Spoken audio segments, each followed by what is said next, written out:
समायरा व्यंग भरी मुस्कान के साथ कहती, अच्छा दोस्ती और तुमसे? मैं मुर्दों से दोस्ती नहीं रखती।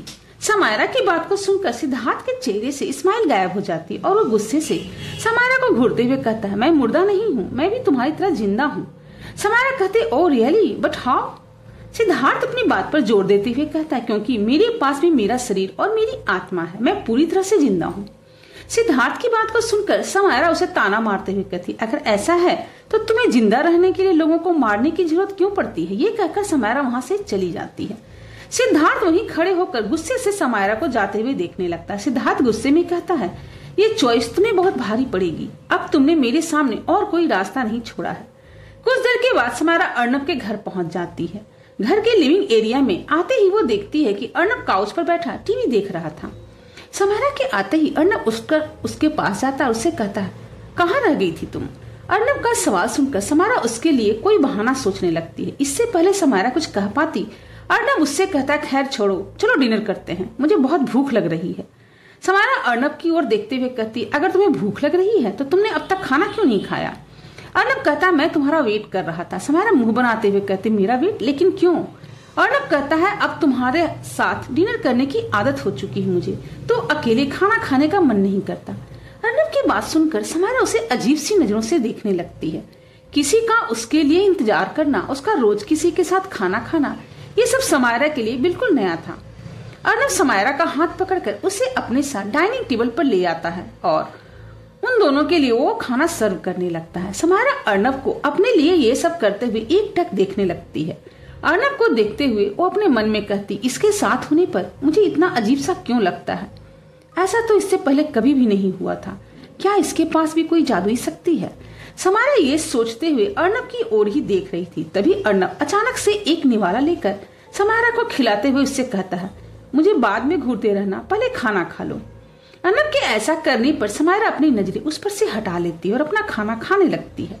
इधर समायरा के जाने के बाद युवराज, सुहानी, निशा और विवेक घर के अंदर आ जाते हैं। सभी इस वक्त सुहानी के कमरे में बैठे हुए थे। राघव दूसरे कमरे में आराम कर रहा था। युवराज इस वक्त खिड़की के बाहर खड़ा देखते हुए कुछ सोच रहा था। विवेक बेड पर बैठकर अपना पैर पकड़कर बैठा हुआ था। निशा और सुहानी भी उसके पास ही बैठे थे। विवेक दर्द से कराहते हुए कहता, यार मुझे लगता है कि मेरा पैर टूट गया है। विवेक की बात को सुनकर निशा कहती, नहीं, मुझे नहीं लगता कि तुम्हारा पैर टूटा है, शायद हल्की सी मोच आई होगी। निशा की बात को सुनकर विवेक को गुस्सा आ जाता है और वो चिढ़ते हुए निशा से कहता है, हल्की सी मोच? एक पूरा पेड़ गिरा था मेरे ऊपर। सुहानी विवेक को शांत करते हुए कहती, विवेक तुम हाइपर मत हो, कल हम डॉक्टर के पास चलेंगे। विवेक फिर से दर्द से कराते हुए कहता, सुहानी मैं कल तक नहीं रुक सकता, मुझे बहुत तेज दर्द हो रहा है। युवराज वहीं खड़े तब से उन सबकी बातें सुन रहा था। वो विवेक के पास आकर बैठ जाता है। विवेक युवराज के वहां आने पर थोड़ा नर्वस हो जाता है। वो अभी भी युवराज से काफी डरता था। युवराज विवेक के पैर के उस पॉइंट को अपने हाथों से पकड़ता है जहां विवेक को तेज दर्द हो रहा था। ये देखकर सुहानी तो समझ चुकी थी कि युवराज क्या करने की कोशिश कर रहा है, लेकिन निशा और विवेक को कुछ भी समझ में नहीं आ रहा था। विवेक युवराज को अपना पैर पकड़ते देख उससे कहता, युवराज सर मैं ठीक हूँ, मुझे इतना भी दर्द नहीं हो रहा। विवेक के पैर को पकड़ते हुए युवराज देखते हुए कहता, 2 मिनट शांत बैठो। युवराज के ऐसा कहने पर विवेक वहां खामोश बैठ जाता है।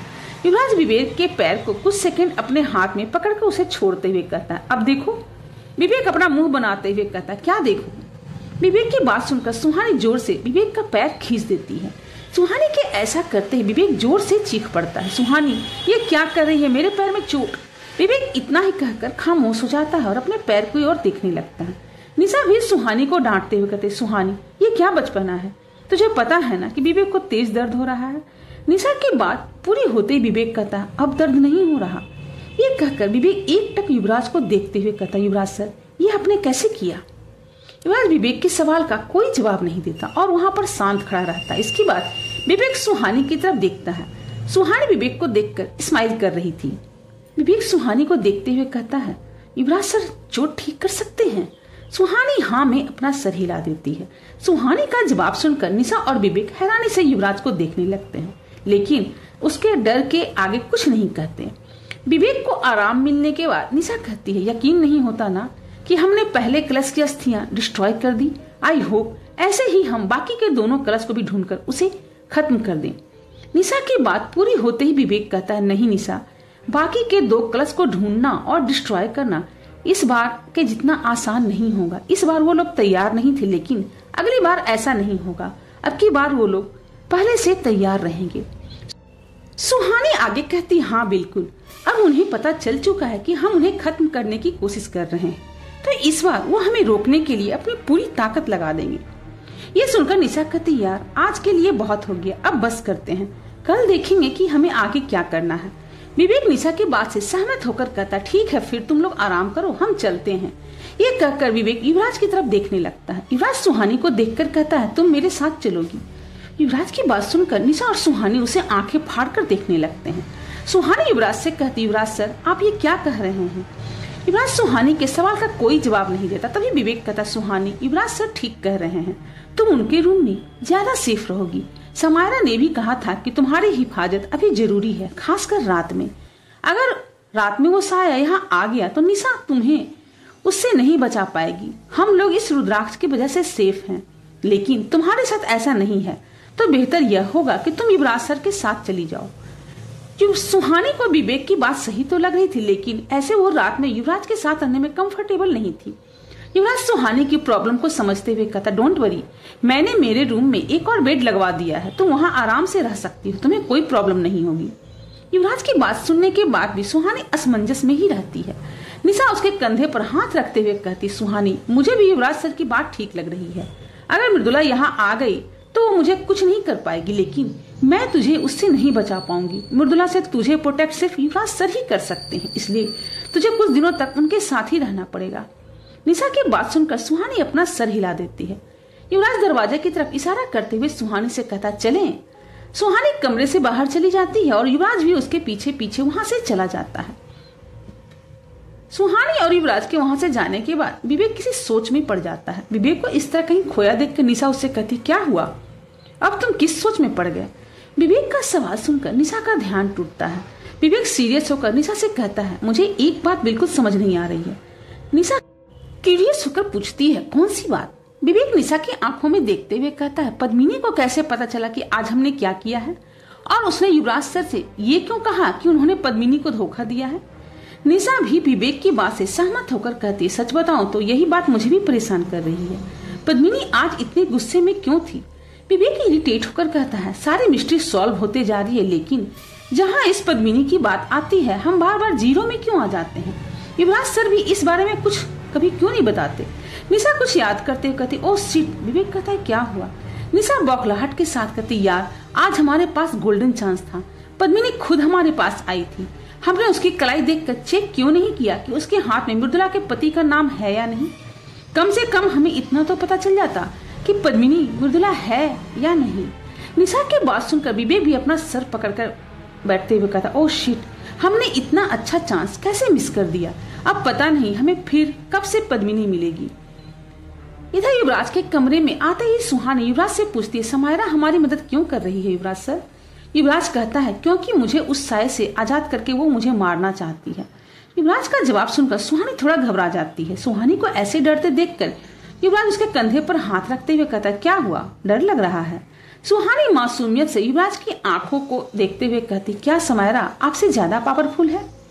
युवराज सुहानी के चेहरे को अपने दोनों हाथों में लेकर कहता, तुम्हें क्या लगता है?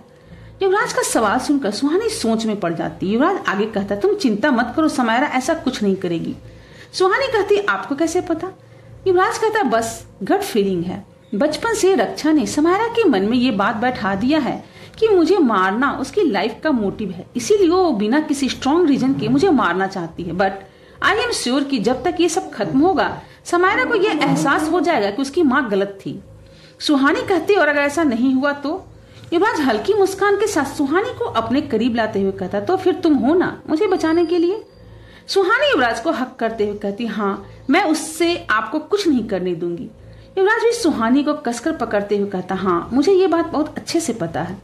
कुछ देर तक सुहानी को इस तरह से बाहों में भरने के बाद युवराज उससे अलग होता है और उसके बेड पर लिटाकर उसे ब्लैंकेट उड़ाते हुए कहता है, काफी रात हो चुकी है, अब तुम सो जाओ। ये कहकर युवराज सुहानी के फॉरहेड में एक किस कर देता है और अपने बेड पर जाकर सीधा लेट जाता है। युवराज के कमरे में हल्की रोशनी थी। वो अपने बेड पर आंखें बंद करके लेटा हुआ था और सुहानी अपने बेड पर लेटे हुए उसे बड़े प्यार से देख रही थी। युवराज अपनी आंखें बंद किए हुए ही कहता है, मुझे घूरना बंद करो और सो जाओ। ये सुनकर सुहानी अपना मुंह बनाकर सोचने लगती है, इन्हें आंखें बंद करके भी दिखाई देता है क्या? युवराज फिर से अपनी आंखें बंद किए हुए ही कहता, नहीं, लेकिन मैं खुद पर तुम्हारी नजर महसूस कर सकता हूँ। अब सो जाओ, वरना मैं तुम्हारे बेड में आकर सो जाऊंगा। युवराज की ये बात सुनकर सुहानी कसकर अपनी आंखें बंद कर लेती और खुद से कहती है, युवराज सर ने पक्का अपने बहुत सारे पावर्स मुझसे छुपा कर रखे हुए हैं। काफी रात हो चुकी थी। जंगल के बीच युवराज का वो बंगला जहाँ से अर्नब ने उन हॉस्टेजेस को छुड़ाया था, वो शायद तेजी से उस बंगले के अंदर चला जाता है। इस बंगले के हॉल में वो औरत ध्यान मुद्रा में बैठी होती है। उसके सामने काले तंत्र की सारी सामग्रियां रखी होती हैं। वो साया उस औरत के सामने आकर हवा में रुक जाता है और उसे मृदुला की भयानक आवाज आती है, बुज़दिल औरत, वहां से भागकर इस बिल में आकर छुप गई हो।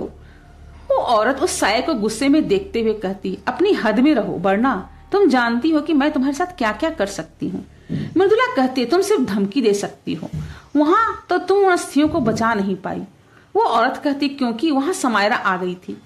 मृदुला गुस्से में कहती है, समायरा आ गई थी और तुम उससे डरकर भाग आई, तुम उसे हरा नहीं सकती थी। वो औरत कहती है, मैं उसे आराम से हरा सकती थी, लेकिन ये वक्त उससे उलझने का नहीं है। अगर ये कहते हुए औरत चुप हो जाती है। अगर क्या? मृदुला कहती है। वो औरत कुछ सोचते हुए कहती है, समायरा खुद नहीं जानती कि वो क्या चीज है। रक्षा ने समायरा को और उसे बनाने में अपनी पूरी जिंदगी लगा दी थी। समायरा का युवराज का साथ देना हमारे लिए अच्छी बात नहीं है। मृदुला कहती है, और युवराज? मृदुला की बात सुनकर वो औरत और भी ज्यादा सीरियस हो जाती। वो आगे कहती है, वो वक्त आने वाला है, जैसे जैसे वो समय करीब आते जाएगा युवराज की शक्तियां बढ़ती जाएंगी, लेकिन अब भी वो अपनी शक्तियों का इस्तेमाल करना नहीं जानता। मृदुला कहती है, अब हम क्या करेंगे? वो मेरी बची हुई अस्थियों को भी नष्ट करने की कोशिश करेंगे। वो औरत कहती है, हमें बस 3 महीने उन्हें रोक कर रखना होगा, फिर जो होगा वो कोई सोच भी नहीं सकता। और युवराज के साथ क्या करना है ये तो मैंने सोच रखा है। मृदुला कहती है, क्या करना होगा? वो औरत कुछ सोचते हुए कहती, कुछ खास नहीं, बस किसी एक को अपने तरफ करने का समय आ गया है। ये कहते हुए वो औरत सोचने लगती है, किसी भी तरह 3 महीने और मुझे उस कुएं को युवराज से बचा कर रखना होगा। अगर उसे सच का पता चल गया तो मेरी सदियों की मेहनत बेकार हो जाएगी।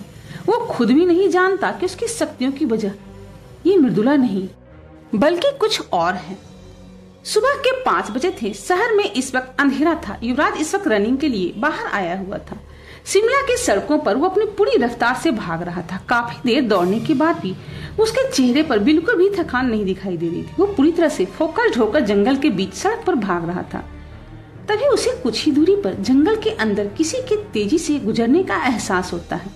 युवराज को ऐसा लगता है जैसे कोई इंसान हवा की स्पीड से जंगल से गुजरा हो। वो तुरंत उस तरफ देखता है। किसी और इंसान के लिए ये रिकॉग्नाइज करना नामुमकिन था, लेकिन अपनी शानदार सेंस और पैनी नजर की वजह से युवराज उस तरफ देख लेता है। इधर देखते ही युवराज के कदम वहीं रुक जाते हैं। युवराज समझ जाता है कि वहां से जो भी गुजरा था वो कोई नॉर्मल इंसान नहीं हो सकता था। युवराज उस तरफ देखते हुए कहता है, क्या वो सिद्धार्थ था जो कि उस दिन सुहानी से मिला था? ये कहकर युवराज जंगल के अंदर चला जाता है। युवराज समझ चुका था कि जो भी वहां था वो अब तक वहां से जा चुका, क्योंकि उसकी स्पीड काफी ज्यादा थी। जंगल के अंदर जाकर युवराज आसपास बड़े ध्यान से देखते हुए ये जानने की कोशिश करने लगता है कि आखिर वो कौन था। कुछ ही दूर आगे जाने पर युवराज को एक लाश दिखाई देती है, जिसकी मौत बिल्कुल उसी तरह से हुई थी जिस तरह से कुछ दिन पहले सिद्धार्थ के हाथों मरने वाले शराबी की हुई थी। युवराज उस लाश के थोड़ा करीब जाकर उसे देखते हुए कहता है, इसे इस तरह से किसने मारा होगा? वो शायद तो ऐसे शिकार नहीं करता। और कौन है इस शहर में जो लोगों को मार रहा है? कुछ देर तक युवराज उस लाश को बड़े गौर से देखता है और फिर आगे निकल जाता है। रनिंग करते हुए युवराज उस विशिंग बेल के पास पहुंच जाता है। आज काफी टाइम बाद वो विशिंग बेल के पास आया था। युवराज विशिंग बेल के करीब जाकर उसके चारों तरफ घूमते हुए उसे बड़े गौर से देखने लगता है। उस विशिंग बेल को देखते हुए युवराज सोचता है, आखिर इसमें ऐसा है क्या जिसकी वजह से ये सब शुरू हुआ है? उस कुएं की रेलिंग पुराने जमाने के बड़े बड़े पत्थरों से बनी हुई थी। उसके चक्कर लगाते हुए युवराज की नजर रेलिंग पर बने एक निशान पर पड़ती है। युवराज अपने घुटने के बल बैठकर उस निशान को बड़े गौर से देखने लगता है। ये वही निशान था जो युवराज की कलाई पर बना हुआ था। उन अस्थियों के जलने के बाद वो निशान अब पहले से फीका पड़ चुका था। युवराज उस निशान को बस गौर से देख रहा था, लेकिन उसे छू नहीं रहा था। उसे पता था कि विसिंग बेल को छूते ही वो साया उसकी रक्षा करने के लिए बाहर आ जाएगा। युवराज उस निशान को देख ही रहा था, तभी बिना पीछे मुड़े वो कहता है, तुम यहाँ पर क्या कर रही हो? वही जो तुम यहाँ पर करने की कोशिश कर रहे हो। पीछे से समायरा की आवाज आती, जो अभी अभी वहां आई थी और युवराज के ठीक पीछे खड़ी थी। समायरा का जवाब सुनकर युवराज उठकर उसकी तरफ मुड़ जाता है। समायरा युवराज से कहती है, मुझे तुमसे एक बहुत जरूरी बात करनी है। युवराज कहता है, तुम्हें कैसे पता चला कि मैं इस वक्त यहाँ मिलूंगा? समायरा कहती है, कल रात जो भी हुआ उसके बाद इस वक्त तुम्हें इसी जगह पर होना चाहिए था। बस यही एक वक्त होता है जब वो मनुष्य साया बाहर नहीं आता। शायद तुम भी वही जानना चाहते हो जो मैं कब से जानने की कोशिश कर रही हूँ। युवराज समायरा से कहता है, और तुम्हारे अकॉर्डिंग मैं क्या जानना चाहता हूँ? युवराज और समायरा दोनों इस वक्त काफी सीरियस थे और बातें करते हुए दोनों के चेहरे एक्सप्रेशनलेस थे। युवराज हमेशा दूसरों के सामने कॉम्प्लिकेटेड ही रहता था। वो नहीं चाहता था कि कोई उसे इतनी अच्छी तरह से समझ ले कि उसका नेक्स्ट मूव सामने वाले को समझ में आ जाए। समायरा युवराज के सवाल से इरिटेट होकर कहती है, तुम भी यही जानना चाहते हो कि आखिर इसके अंदर ऐसा क्या है जिसकी रक्षा वो शायद सदियों से करता आ रहा है? युवराज कहता है, तुम्हें क्या लगता है इसके अंदर क्या है? समायरा जवाब देती है, वो तो इसके अंदर जाकर ही पता चलेगा। वैसे भी तुमने कहा था कि उन अस्थियों का एक कलश इसके अंदर है, तो अब इसके अंदर जाने का वक्त आ गया है। युवराज समायरा की बात से असहमत होते हुए कहता, नहीं, अभी नहीं। समायरा क्यूरियस होकर कहती, लेकिन क्यों? हमें एक और कलश के बारे में कुछ भी नहीं पता है, तो उसे ढूंढने से अच्छा हम इस कलश की अस्थियों को पहले खत्म कर सकते हैं। युवराज कहता, नहीं, जो कलश विसिंग बेल के अंदर है उसमें मृदुला की उंगलियां और उसका सर है। युवराज के ये कहने पर समायरा समझ जाती है कि जिस कलश में मृदुला की उंगलियां हैं वो सबसे ज्यादा शक्तिशाली है और उसे डिस्ट्रॉय करना सबसे ज्यादा डिफिकल्ट होगा, और बाकी की अस्थियां डिस्ट्रॉय किए बिना विसिंग बेल के अंदर जाना भी बेवकूफी ही होगी। समायरा युवराज का जवाब सुनकर खामोश हो जाती है और कुछ सोचने लगती है। समायरा को खामोश देखकर युवराज कहता है, तो तुम मुझसे मिलने यहाँ क्यों आई थी? युवराज का सवाल सुनकर समायरा को वो वजह याद आती और जिस वजह से वो युवराज के साथ मिलने आई थी। वो फिर से किसी सोच में डूब जाती। वो सोच रही थी कि जो बात वो युवराज से करने आई थी वो उसे कहना चाहिए या नहीं। युवराज भी समायरा को बहुत ध्यान से ऑब्जर्व कर रहा था। युवराज समायरा से कहता है, जब तक हमारा मकसद एक है तब तक हमें एक दूसरे पर भरोसा करना ही होगा। इसके अलावा हमारे पास और कोई रास्ता नहीं है। समायरा युवराज की आंखों में देखकर उनकी तरफ अपना हाथ बढ़ाते हुए कहती है, अपना हाथ आगे करो। समायरा के ऐसा कहने पर युवराज उसे बस देखता रहता, लेकिन अपना हाथ आगे नहीं बढ़ाता।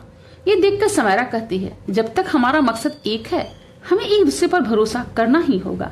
इसके अलावा हमारे पास कोई रास्ता नहीं है। समायरा की इस बात को सुनकर युवराज अपना हाथ उसके हाथ पर रख देता है। युवराज के ऐसा करते ही समायरा अपनी आंखें बंद कर लेती। युवराज क्यूरियस होकर समायरा को देखने लगता है। कुछ ही मिनटों के बाद समायरा वापस अपनी आंखें खोलती है और युवराज अपना हाथ वापस ले लेता है। समायरा युवराज को देखते हुए गंभीरता से कहती है, तुमने कब से अपनी शक्तियों का इस्तेमाल करना शुरू किया? समायरा के ये सवाल पूछने पर युवराज के दिमाग में उस रात की घटना फिर से चलने लगती है जब भैरवनाथ ने उसे उस साये से आजाद करने की कोशिश की थी। तभी युवराज को पहली बार अपनी शक्तियों के बारे में पता चला था। युवराज समायरा के सवाल का जवाब देते हुए कहता है, आज से 11 साल पहले। समायरा कहती है, तुम्हें अपनी शक्तियों को जागृत करने की जरूरत है। युवराज कहता है, क्या मतलब? समायरा जवाब देती, तुम्हारे अंदर बहुत सारी शक्तियां हैं, शायद मुझसे भी और उस साये से भी बहुत ज्यादा, लेकिन वो जागृत नहीं है। इन सबसे जीतने के लिए तुम्हें उन्हें जागृत करना होगा। युवराज समायरा पर शक करते हुए कहता, लेकिन तुम मुझे ये सब क्यों बता रही हो? अगर सच में मैंने अपनी शक्तियां जागृत कर ली तो फिर तुम मुझे कैसे मार पाओगी? समायरा जवाब देती है, अब इसके बारे में सोचने का समय नहीं है। मुझे अब तक लगा था कि ये सब सिर्फ तुम्हारे और उस साये के बारे में है, लेकिन कल जिस औरत ने तुम पर हमला किया था वो हम सबसे ज्यादा ताकतवर है और अभी हम दोनों मिलकर भी उसका कुछ नहीं बिगाड़ सकते। उसे हराने के लिए तुम्हें अपनी शक्तियां जागृत करनी होंगी। समायरा की बात खत्म होते ही युवराज कहता है, और तुम्हें भी। समायरा युवराज की बात का कोई जवाब नहीं देती। युवराज कहता है, मैं ये कैसे कर सकता हूँ? युवराज के इस सवाल के बाद समायरा और वो वहीं खड़े होकर इस बारे में बातें करने लगते हैं। समायरा से बात करने के बाद युवराज वापस अपने घर की तरफ चला जाता है। रास्ते में रॉबिन का कॉल आता है। युवराज ने अपने कानों पर ब्लूटूथ लगाया हुआ था। वो दौड़ते हुए अपना फोन उठाकर कहता, हाँ रॉबिन। फोन से रॉबिन की आवाज आती, युवराज सर, मैंने उस लड़के के बारे में सब कुछ पता कर लिया है। जो उस दिन सुहानी मैडम को घर ड्रॉप करने आया था। रॉबिन की बात सुनकर युवराज सीरियस होकर कहता है, हाँ बोलो। रॉबिन आगे कहता है, उस लड़के का नाम सिद्धार्थ राठौर है। वो यहाँ के बिजनेसमैन विक्रांत राठौर का छोटा बेटा है। युवराज रॉबिन को बीच में ही टोकते हुए कहता है, राठौर टेक्सटाइल के ऑनर विक्रांत राठौर? रॉबिन कहता, हाँ सर, वही विक्रांत राठौर। सिद्धार्थ अपनी पढ़ाई के लिए लंदन गया था, लेकिन पिछले कुछ महीनों से विक्रांत राठौर की तबीयत खराब रहने की वजह से वो इंडिया वापस आ गया और उसने आगे की पढ़ाई के लिए अपने कॉलेज सेंट थॉमस में ही एडमिशन लिया है। युवराज को रॉबिन की बात कुछ अजीब लगती है। वो रॉबिन से कहता है, क्या इस लड़के के रिकॉर्ड्स क्लियर हैं? रॉबिन कहता, जी सर। सिद्धार्थ के बारे में पता करने पर मुझे उसके बारे में कोई भी निगेटिव फीडबैक नहीं मिली है। सभी ने बताया कि वो काफी शांत और सिंसियर लड़का है। मैंने उसके बारे में ऐसे बहुत से लोगों से पता किया जो उसे काफी समय से जानते हैं। रॉबिन की पूरी बात सुनकर युवराज कहता, ठीक है, लेकिन उस पर नजर बनाए रखना। ये कहकर युवराज अपना फोन कट कर देता है। फोन कट करते ही युवराज खुद से कहता है, ऐसा कैसे हो सकता है? इस सिद्धार्थ के बारे में तो कोई निगेटिव इन्फॉर्मेशन ही नहीं मिली, लेकिन मुझे बार बार ऐसा क्यों लग रहा है जैसे इसके साथ कुछ तो गलत है। कुछ देर के बाद युवराज अपने घर आ जाता है। जब वो अपने कमरे के अंदर एंटर करता है तो उसकी नजर सुहानी पर पड़ती है। वो आराम से अपने बेड पर सो रही थी। सोते हुए वो अपने बेड के किनारे पर आ गई थी। उसे देखकर ऐसा लग रहा था जैसे एक करवट लेते ही वो नीचे गिर जाएगी। ये देखकर युवराज सुहानी के पास जाता है और उसे बेड पर ठीक से एडजस्ट करने लगता है। युवराज जब उसे ठीक से बेड पर सुला देता है तब उसकी नजर सुहानी के चेहरे पर पड़ती है और युवराज बस वहीं ठहर जाता है। युवराज सुहानी के बेड पर उसके पास बैठकर कुछ देर बस उसे सोते हुए ही देखता रहता है। सोते हुए सुहानी हमेशा की तरह बहुत ज्यादा क्यूट लग रही थी। उसे देखकर युवराज हमेशा अपनी सारी परेशानियां भूल जाता था। वो धीरे धीरे सुहानी की तरफ झुक जाता है और बड़े प्यार से उसके फॉरहेड पर एक किस कर देता है। सुहानी के साथ ये छोटे छोटे मोमेंट्स युवराज के लिए बहुत स्पेशल थे। सुहानी को किस करके युवराज जैसे ही पीछे जाने को होता है, सुहानी उसके गले में अपना हाथ डाल देती और युवराज सुहानी के चेहरे के बिल्कुल सामने आकर रुक जाता है। युवराज के गले पर हाथ डालते ही सुहानी की नींद खुल जाती है और वो धीरे धीरे अपनी आंख खोलती है। जैसे जैसे सुहानी की आंख खुलती है, युवराज की हार्ट बीट भी बढ़ जाती है। कुछ ही देर में सुहानी अपनी आंखें खोल लेती है और अपने बिल्कुल करीब युवराज को देखती है। युवराज को देखकर सुहानी के चेहरे पर स्माइल आ जाती है और वो बड़े प्यार से कहती है, गुड मॉर्निंग युवराज सर। सुहानी का ये रिएक्शन देखकर युवराज चौंक जाता है। वो सुहानी को जवाब देते हुए कहता है, गुड मॉर्निंग। इसके बाद कुछ देर तक सुहानी युवराज को उसी तरह से होल्ड किए हुए देखती रहती है। युवराज भी सुहानी की आंखों में ही देखता रहता है। कुछ देर के बाद अचानक से सुहानी के चेहरे की स्माइल चली जाती है और उसे एहसास होता है कि वो सपना नहीं देख रही है। सुहानी फौरन थोड़ा घबराते युवराज से कहती, युवराज सर, आप मेरे बेड में क्या कर रहे हैं? सुहानी का ये रिएक्शन देखकर युवराज को फिर से उसे परेशान करने का मौका मिल जाता है। वो सीरियस होकर कहता है, मैं यहाँ पर क्या कर रहा हूँ? तुमने ही तो मुझे अपने इतने करीब पकड़ा हुआ है, देखो। युवराज के ऐसा कहने पर सुहानी नोटिस करती है कि उसने खुद युवराज को अपने इतने करीब पकड़ा हुआ है। सुहानी फौरन युवराज के गले से अपना हाथ हटा लेती है। सुहानी के हाथ हटाते ही युवराज पीछे हो जाता है। सुहानी उठकर बैठ जाती है और युवराज से कहते, लेकिन आप यहाँ? सुहानी को समझ नहीं आ रहा था कि वो क्या कहे। युवराज कहता है, मैं तो बस में ब्लैंकेट उड़ा रहा था, लेकिन मेरे करीब आते ही तुमने मुझे इतनी जोर से पकड़कर अपनी तरफ खींच लिया। और युवराज की बात सुनकर सुहानी कुछ घबराते हुए कहती, और क्या? युवराज अपनी हंसी छुपाते हुए बेड से उठकर कहता, सुहानी तुम्हें ऐसा नहीं करना चाहिए था। आई नो अब हम रिलेशनशिप में हैं, बस दिस वॉज टू फास्ट। तुम्हें खुद पर कंट्रोल करना चाहिए। युवराज की बात को सुनकर सुहानी थोड़ा और घबरा जाती है और वो बेड से उठकर युवराज के सामने आकर कहती, युवराज सर, मैंने क्या किया? युवराज सुहानी के दोनों हाथों को पकड़ते हुए कहता, इट्स ओके सुहानी, कोई बात नहीं। मुझे ही तुम्हारी फीलिंग्स समझनी चाहिए थी। आखिर तुम्हारे लिए भी मुझसे दूर रहना कितना मुश्किल होता होगा ना। सुहानी परेशान होते हुए युवराज से अपना हाथ छुड़ाकर कहती, युवराज सर, आप साफ साफ बताते क्यों नहीं कि मैंने क्या किया? युवराज सीरियस होकर कहता है, अब तुम मुझसे ही सुनना चाहती है तो ठीक है। You kissed me and don't ask me where. Yuvraj का जवाब सुनकर सुहानी सरप्राइज होकर कहती है, क्या? कुछ देर खामोश रहने के बाद सुहानी आगे कहती, नहीं नहीं, ऐसा नहीं हो सकता। युवराज सर, आप मजाक कर रहे हैं ना? युवराज सीरियस एक्सप्रेशन के साथ कहता, बिल्कुल भी नहीं, यू डिड इट। ये सुनकर सुहानी बड़बड़ाते हुए खुद से कहती, ये मैंने क्या किया? मैंने नींद में युवराज सर को किस कर दिया। अब वो मेरे बारे में क्या सोच रहे होंगे? ये सोचते हुए सुहानी नर्वस होने लगती है। उसे समझ नहीं आता कि वो युवराज से क्या कहे, इसलिए बिना कुछ कहे सुहानी वहां से जाने लगती है। जैसे ही सुहानी दरवाजे की तरफ बढ़ती है, युवराज उसका हाथ पकड़कर उसे रोक लेता है। युवराज के पकड़ते ही सुहानी की हार्ट बीट हमेशा की तरफ बढ़ने लगती है, लेकिन वो पीछे मुड़कर युवराज की तरफ नहीं देखती। उसकी इस वक्त युवराज का सामना करने की हिम्मत नहीं हो रही थी। युवराज सुहानी को अपनी तरफ खींचकर उसे अपने बिल्कुल करीब कर लेता है। युवराज के ऐसा करते ही सुहानी और भी नर्वस हो जाती है। इस वक्त युवराज के हाथ सुहानी की कमर को घेरे हुए थे और सुहानी की नजरें झुकी हुई थी। वो शर्म और नर्वसनेस की वजह से युवराज की तरफ देख नहीं पा रही थी। युवराज सुहानी के कान के पास जाकर धीरे से कहता है, मुझे किसी से कोई चीज लेने की आदत नहीं है। अगर मैं किसी से कुछ लेता हूँ तो उसे इंटरेस्ट के साथ रिटर्न कर देता हूँ, लेकिन तुम्हारे साथ इस वक्त एक किस का हिसाब बाकी है। अगर आपको ये कहानी पसंद आ रही है तो कमेंट करके जरूर बताएं कि कहानी आपको कैसी लग रही है। आपका एक कमेंट मुझे और भी नए एपिसोड लाने के लिए प्रेरित करता है। Thanks for watching.